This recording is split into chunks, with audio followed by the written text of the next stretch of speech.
Hello and welcome, I'm Ruby Barlow and you are watching The World Report on NewsX World. Let's take a look at some top headlines of this hour.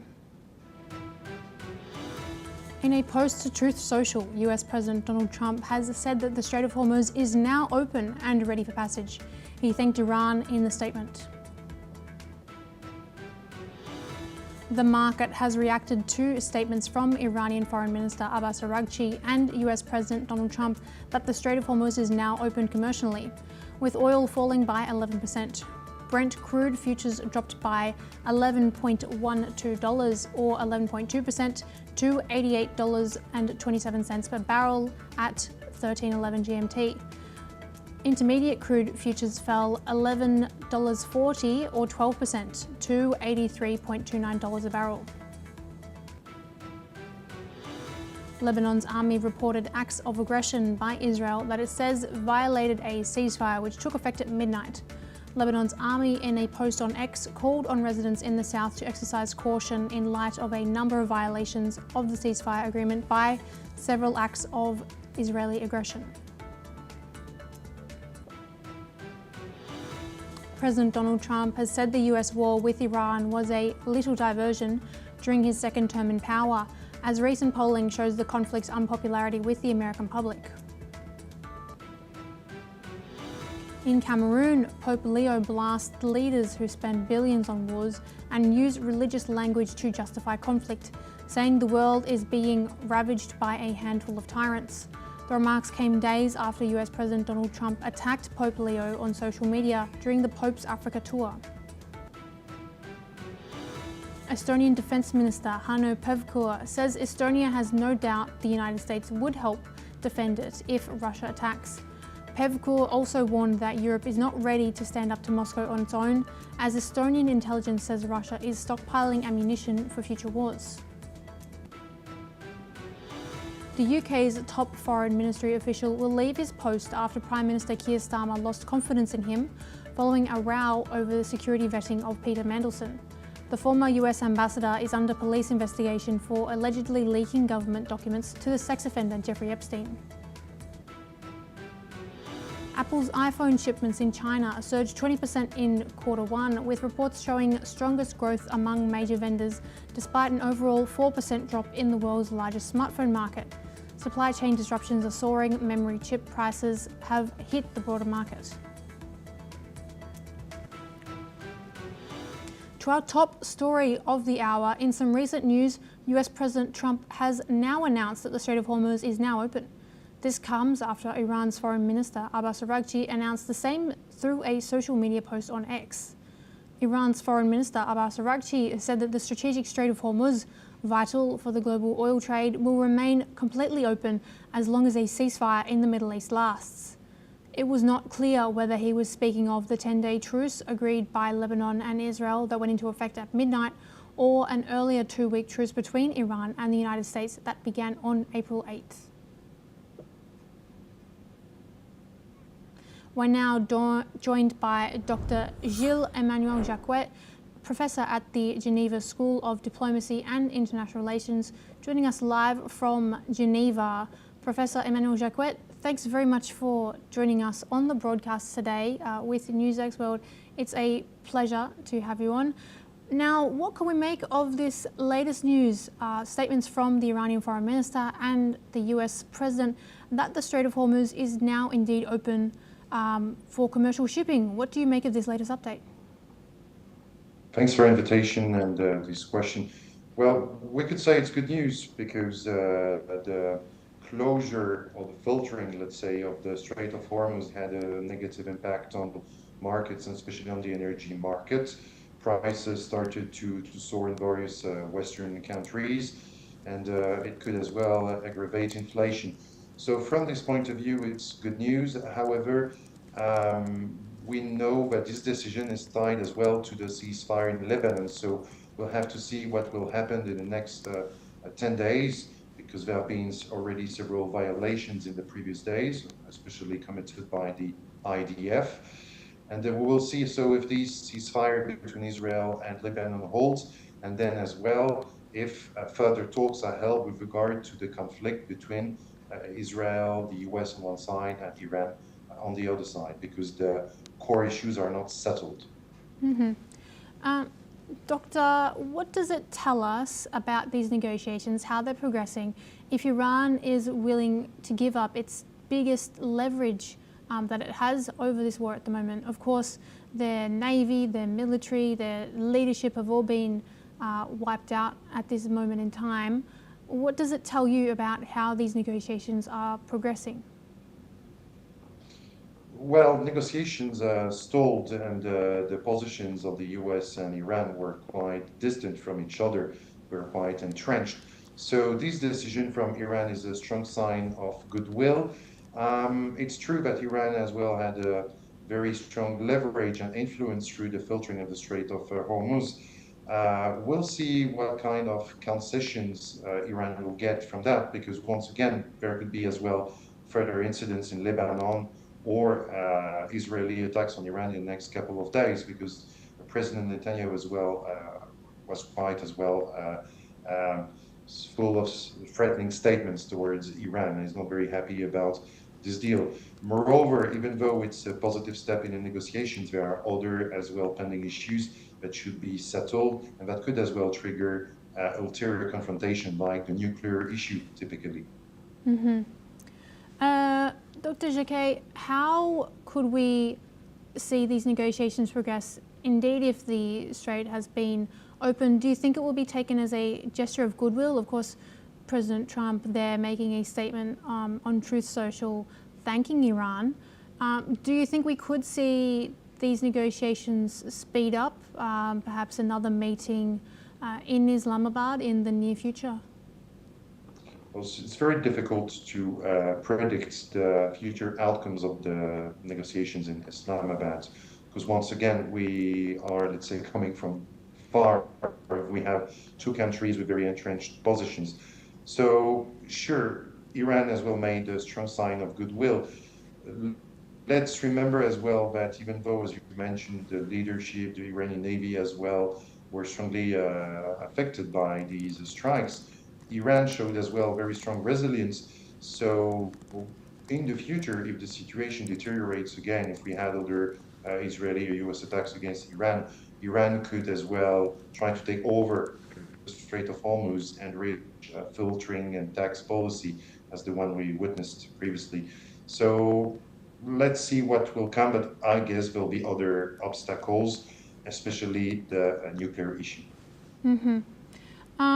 Dr. Giet, just touching on a note that you made earlier about how perhaps in the future, if conflict does restart again, Iran could perhaps retake control of the Strait of Hormuz.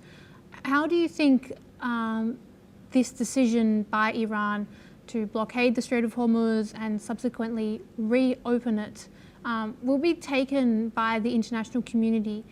If these negotiations are indeed successful, will the international community now defer to Iran as sort of a gatekeeper for the Strait of Hormuz, or do you think we might indeed see a return to the commercial passage that we had seen before this war had started?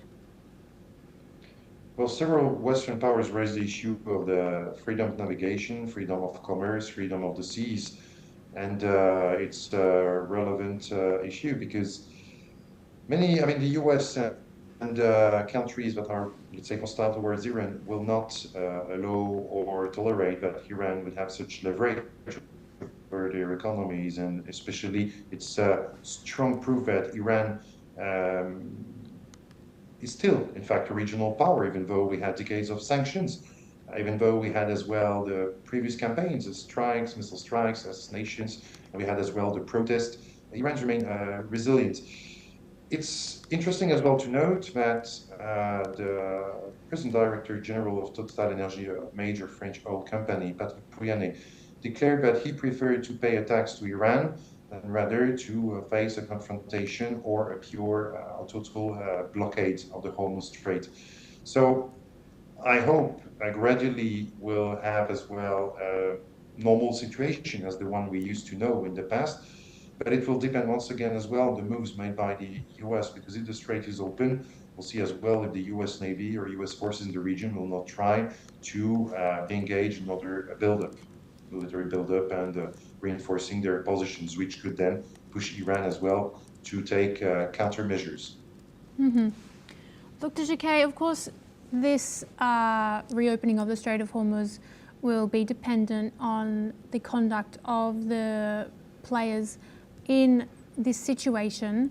We're seeing two parallel but very connected sets of negotiations right now. One between Lebanon and Israel and the other between Iran and the United States. Do you think that we could see a possible reclosure of the Strait of Hormuz if there is indeed some break in the ceasefire by any of these parties involved? Sure. We had already, witnessed a lot of incidents along the demarcation line between Lebanon and Israel. And very often, Israel claims that there are Hezbollah attacks, then pushing Israel to intervene in southern Lebanon, as it's currently happening. The current talks and freezing the situation is not in the best interest of the Netanyahu administration, because the Israeli government made several statements with regard to an annexation of southern Israel and as well building the greater Israel. So we could see in the future new incidents, and these incidents could push then Iran again to try to close the Strait of Hormuz, or to reestablish, say, a filtering policy. And it could as well push some proxies like the Ansar Allah in Yemen to participate in some actions in the Red Sea, which would be as well disastrous, because it's the risk. The Houthis as well several times conducted attacks in this area, and it's another choke point or bottleneck for international maritime trade, and especially for oil or marginal energy shipments. Dr. Jacquet, of course, this reopening of the passage of Hormuz will be very impactful on the global economy. Do you think we could see some of these drops that we've seen in the oil prices? Do you think we could see that passed on to everyday consumers? Do you think we could even maybe see a rush in ships moving through the Strait of Hormuz now, given that there's been statements from both sides that it is open again? Well, we'll have to see the evolution of the situation in the next couple of days and weeks, because if you have incidents, it will have as well an impact on the market if talks are suspended as well.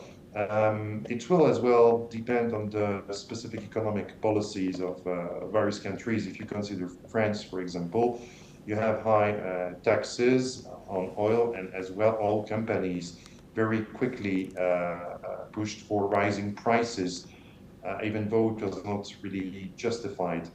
So will they lower prices, or will they more cautionary, take a more cautionary approach and wait and see?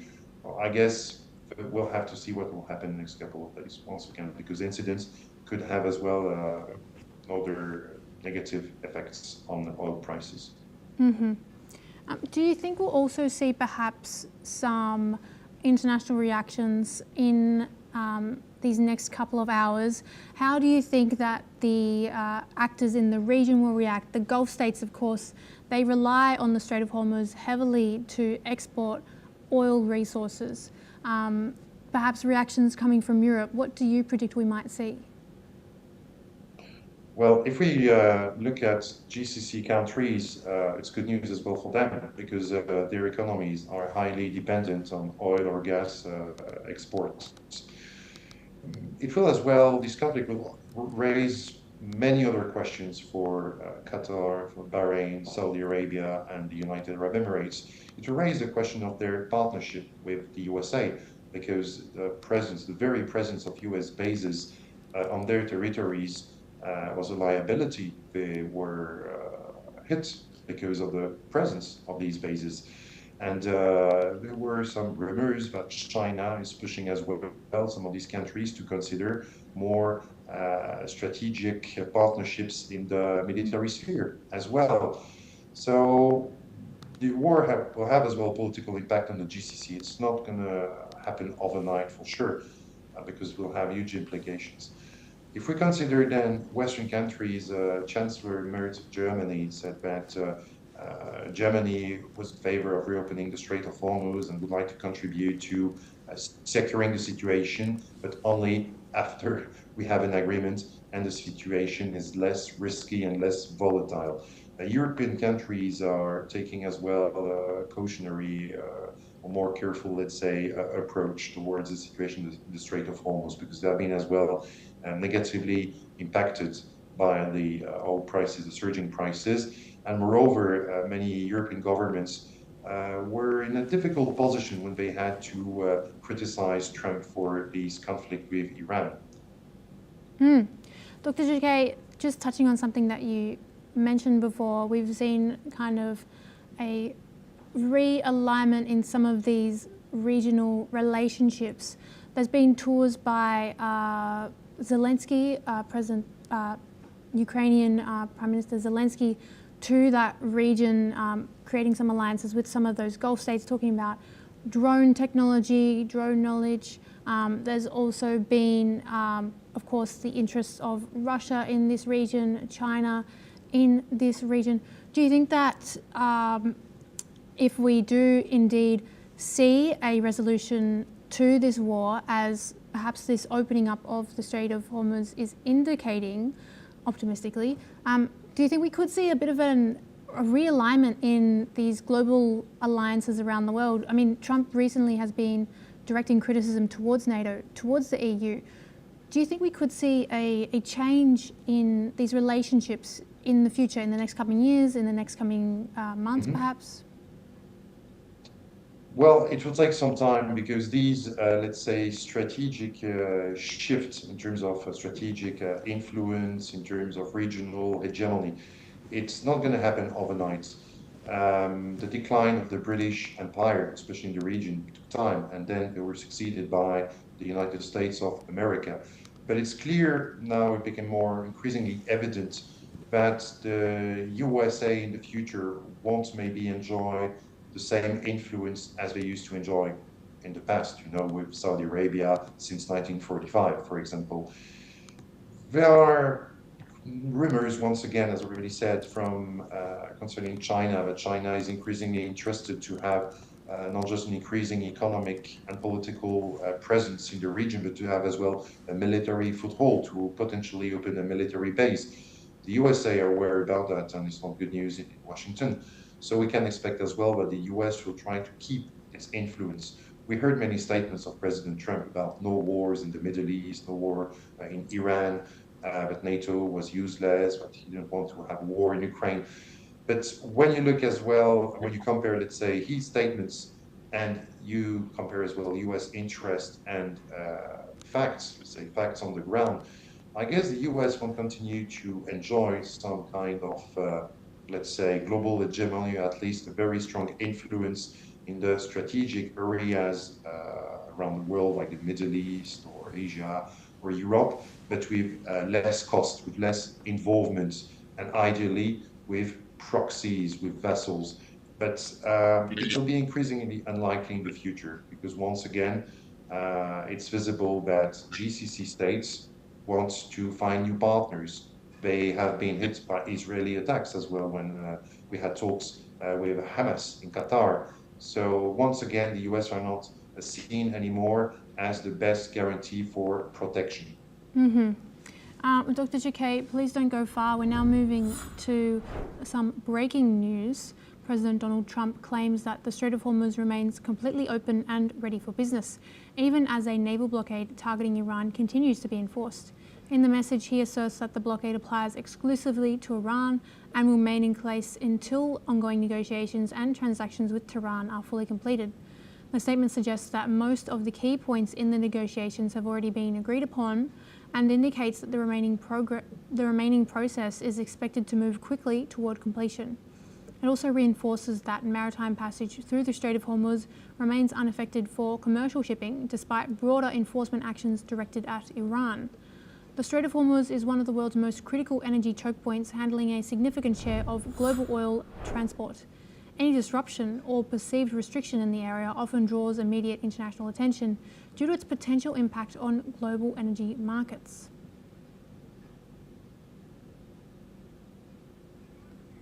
We're now joined by Saul Sadka, who's an Israeli political commentator, and he's joining us live from Tel Aviv in Israel. Saul, thank you for joining us to discuss this breaking news announcement there from Donald Trump and the Foreign Minister of Iran, Abbas Araghchi, confirming that the Strait of Hormuz is now open for commercial shipping, but no news yet on whether that blockade on Iran has been lifted. Saul, how do you think that this news will be taken inside Israel, and what do you think the regional reaction might be? The Straits of Hormuz have almost no impact on Israel directly. They don't purchase any great amount of goods through there. They get all their petrochemical needs from points west and north, so this is not going to affect Israel. However, the ceasefire in Lebanon is a masterstroke in terms of the American-Israeli plan. The goal has always been, throughout Israel's wars over the past 2.5 years, to keep all the fronts isolated from each other. So when they're fighting in Gaza and they make a ceasefire to get hostages out, they were very clear they were not actually going into any kind of ceasefire in the north. And that allowed them to keep moving their focus from one place to another. And that's exactly what we've seen here, the ceasefire in Lebanon. As the ceasefire with Iran theoretically is supposed to come to an end in 3 or 4 days, on Tuesday next week, the preparations are no doubt in place on the American side to reshift the focus of Israeli and American operations back there, having picked up a lot of information. That's most likely the goal, or at least to present that as a potential goal to the Iranians to bring them to the table with harder and faster determination. Mm-hmm.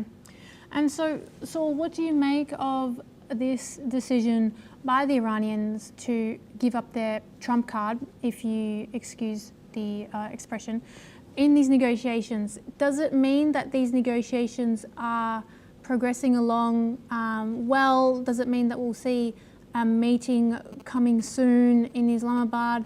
Do you think that there might be a conclusion to this conflict anytime soon, given that Iran has reopened the Strait of Hormuz? As regards the end of the conflict, Trump has actually laid his cards on the table quite clearly, that really the only thing he actually cares about is what he terms the nuclear dust, which is the remains of uranium.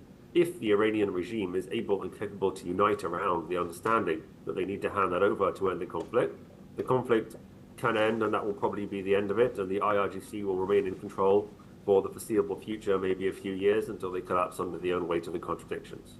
If they don't do that, different things are most likely to happen. They're going to get clobbered again. More missiles are going to rain on top of them.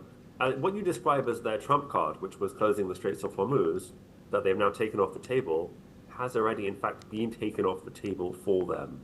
What they thought was their trump card, once they played it, they found out that it actually wasn't all it had been cracked up to be for 45 years. In fact, it really didn't make much of a difference. They weren't able to push the oil prices up to the levels that would have been necessary to force Trump out of the Middle East, which would have been at least $150. It barely hit 100. It's now falling back towards 80. It turns out that closing the Strait of Hormuz was never the trump card that it was. And in fact, all they did was they pressed a nuclear button. And by doing so, they've revealed their intent and their plans to all their neighbors. And as we saw with the Arab oil boycott in the 70s, that has simply going to affect them negatively. It's going to force other workarounds, it's going to force pipelines, it's going to force alliances against them, it's going to force people to use less gasoline, it's going to force people into the hands of the Americans, who will gradually over the next few years become by far the biggest petrochemical exporter the world has ever seen. That's most likely the result of them playing their trump card. Most likely the people that have got the brains in that regime that remain in charge have understood that, and hopefully they will be the people who come to the negotiating table to represent the IRGC and bring this war to an end. Saul, please stay with me now, and Dr. Jakay too. We're now moving to some breaking news. Iran's state media, citing a senior military official from the Islamic Revolutionary Guard Corps, has reported a new set of rules governing passage through the Strait of Hormuz, one of the world's most vital oil shipping routes.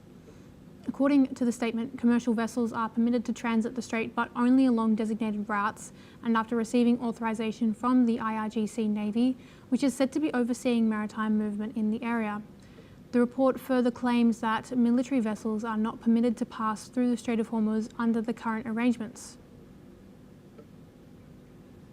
Now, back to you, Saul. Perhaps this reopening of the Strait of Hormuz is actually just with a new set of regulations. What do you make of this new update, Saul? Yes, it's very unclear. Details are scarce at the moment. I'm sure it will come clear in the next few hours exactly what happens. We will see. The situation is that the American blockade against Iranian ports continues in place. They don't want them to be rearming, to be taking in precursors for missiles and rocket fuel from China, as they have been doing over the past few years. That looks to be the goal, as well as to bleed their economy dry and to exert maximum economic pressure. It could well be that the American plan has always been to blast Iran away for a month or so, soften them up, and then return to the maximum pressure and wait for the regime to implode under the economic weight. I now want to move to our second guest, and I want to get your analysis on this, Dr. Jacquet. What do you make of this latest update that Iran is letting through commercial shipping through the passage, but to a new set of rules?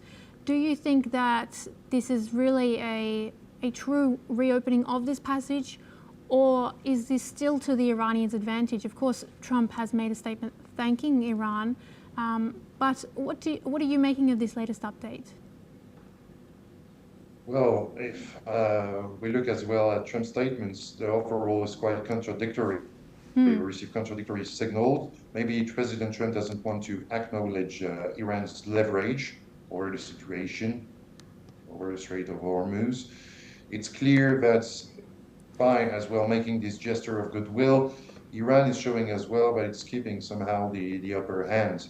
And well, we will see what will happen, because it will depend again on other, let's say, issues on the agenda in the negotiations. We may have as well other incidents, once again, that could happen in Lebanon and that could as well complicate negotiations, and push the IRGC as well to make a show of force. Because as well, it's in this situation, the Iranians, I guess, don't want their sign of goodwill to be viewed as a sign of weakness. And President Trump is rather trying to increase pressure to not lose face. And once again, as said as well by our other guest, it's not going to be over. Even if we have an agreement, it's not going to be over. The U.S. pressure, even Israeli plans towards Iran, is not going to be over as long as there is no new regime in Tehran. To both of my guests, Dr. Jacquet and Saul, thanks very much for joining us on this broadcast and discussing this breaking news. It's been a pleasure to hear your analysis. That's all we have time for. Please keep watching NewsX World for more news updates from around the world.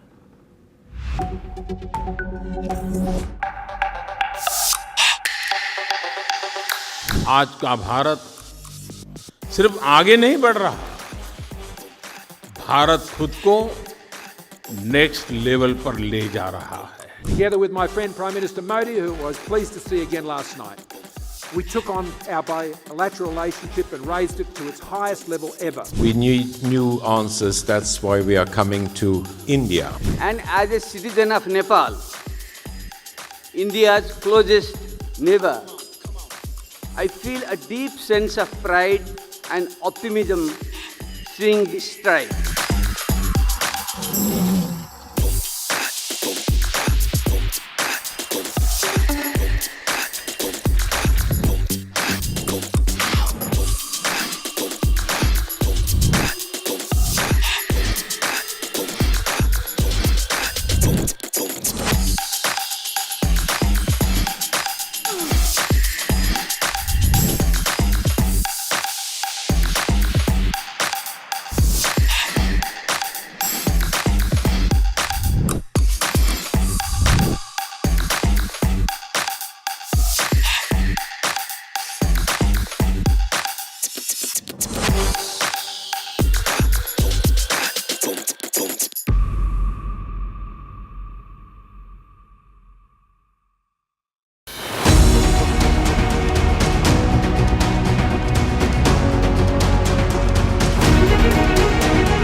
amid rising global uncertainties and deepening regional tensions.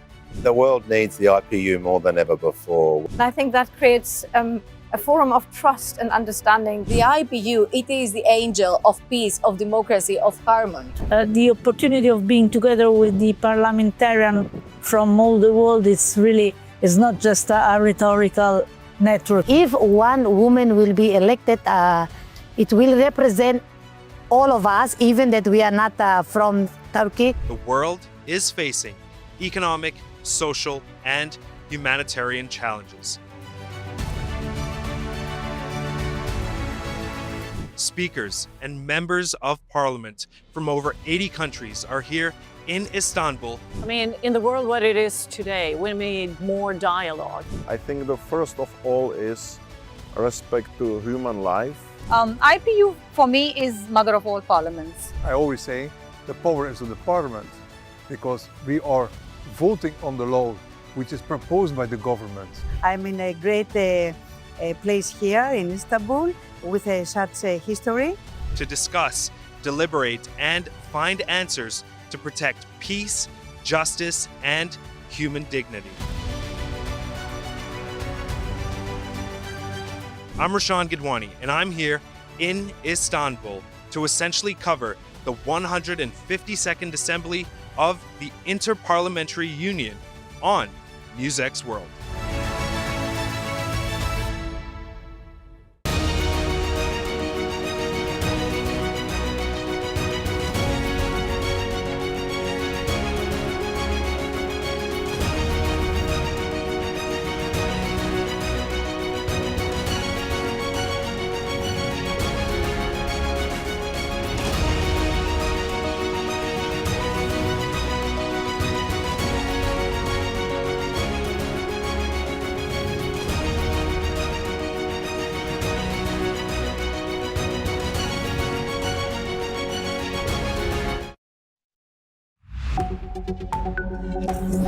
Fertilizzanti, altra questione fondamentale da cui dipende la sicurezza alimentare di milioni di persone, soprattutto nei contesti più fragili. Penso anche alle importazioni nelle nazioni del Golfo, che sono partner strategici dell'Italia, dell'Europa, che vedono transitare per Hormuz il 60% dei loro consumi alimentari. E quindi si capisce facilmente come riaprire Hormuz significhi far fronte a queste criticità, ma significa anche costruire un elemento che è essenziale per qualsiasi soluzione del conflitto mediorientale. E questo chiaramente si vede bene in queste ore, cioè la centralità del tema della riapertura di Hormuz nel processo negoziale è particolarmente chiaro sulla base degli sviluppi di queste ore, quando, come ricordava Macron, in risposta al cessate il fuoco in Libano è stato riaperto, almeno da parte iraniana, il passaggio delle navi nello stretto per il periodo del cessate il fuoco che è stato negoziato tra Stati Uniti, Iran e Israele, e quindi è parte, dicevo, la riapertura di Hormuz di qualsiasi serio progetto di negoziato per la crisi in Medio Oriente. Chiaramente non è l'unico, sappiamo che il tema della rinuncia da parte dell'Iran alla corsa nucleare, così come costruire un quadro di sicurezza nel quale nessuna nazione venga minacciata per il futuro, saranno gli altri elementi fondamentali, ma è la ragione per la quale siamo qui oggi. Tutti comprendiamo la portata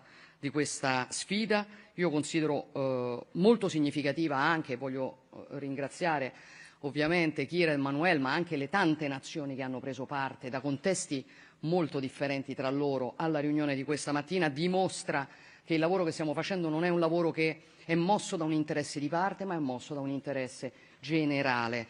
L'obiettivo ovviamente necessita di uno sforzo che coinvolge diversi ambiti, quello diplomatico, quello securitario, anche quello umanitario, se si pensa ai marittimi che sono bloccati nel Golfo e se si pensa alle nazioni che vengono impattate direttamente dalla crisi. Su tutti questi ambiti l'Italia è pronta a fare la sua parte. Ovviamente l'attenzione di tutti è concentrata soprattutto sulla presenza navale a Hormuz, aspetto irrinunciabile per diversi motivi, per esigenze concrete come quella di sminamento del tratto di mare intorno a Hormuz e più in generale, come veniva ricordato, per rassicurare l'industria marittima, per fornire un quadro di sicurezza per le navi in transito nello stretto. Ma è chiaro che una presenza navale internazionale a Hormuz può essere avviata soltanto quando vi sarà una cessazione delle ostilità, in coordinamento con tutti gli attori regionali e internazionali e con una postura esclusivamente difensiva. Mi pare che anche su questo ci fosse questa mattina pieno accordo.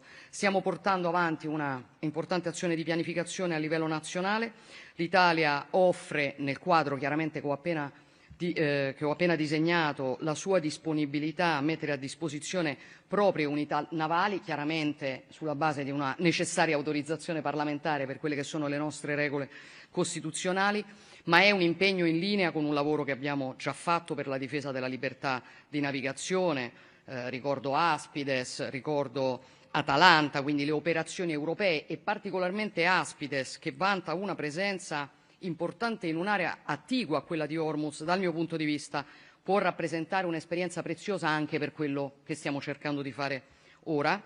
Quindi è stato un confronto molto produttivo, dimostra come l'Europa sia pronta a fare la sua parte nel quadro della sicurezza internazionale, insieme ovviamente ai suoi partner, ed è un'iniziativa che si inserisce in uno sforzo più ampio che continuiamo a portare avanti, che vede costantemente impegnate le nostre nazioni di fronte a un ciclo di conflittualità che si ripropone ormai costantemente, che quindi non coinvolge solamente il Medio Oriente, ma l'Ucraina e tanti altri fronti ai quali ormai siamo abituati. Per quello che ci riguarda faremo tutto il possibile per aiutare a consolidare tanto il cessate il fuoco in Libano, preziosissimo, anche con la mediazione, ottenuto anche con la mediazione degli Stati Uniti, così come la prospettiva di una ripresa dei negoziati per porre la fine al conflitto in Iran. Insomma, chiaramente i fronti aperti sono molti, ma non rinunciamo a costruire soluzioni giuste, durature e pragmatiche con determinazione e pazienza, come l'Italia cerca di fare ogni giorno. Grazie mille, Emmanuel. Grazie, Kier. Merci beaucoup, Madame la Présidente du Conseil. Monsieur le Chancelier, cher Friedrich.